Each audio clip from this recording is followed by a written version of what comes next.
that she wants taxpayer-funded sex reassignment surgeries for illegal aliens. I volunteered at the South Texas Residential Immigration Detention Center in Dilley, Texas. I want to tell you about what the conditions were like there.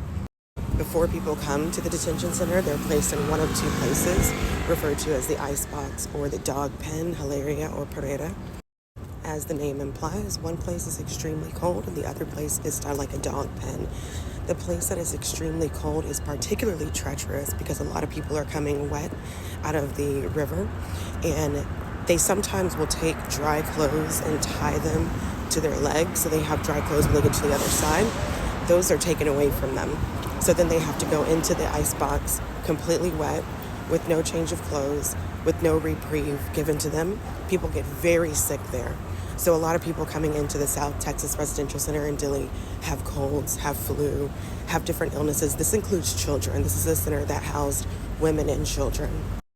A lot of the women are assaulted physically and sexually by people, including U.S. employees, on their way to the United States and while they're detained.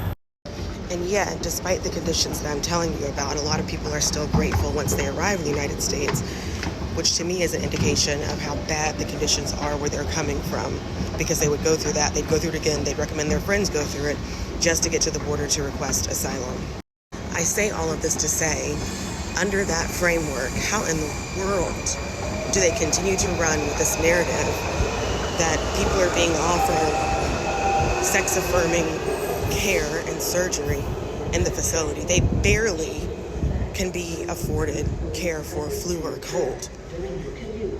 It's ridiculous and preposterous to keep running with this lie. And I feel like even without me sharing this experience, common sense would dictate that that can't possibly be happening in immigration detention centers. I grow so weary of the lies that people are willing to believe.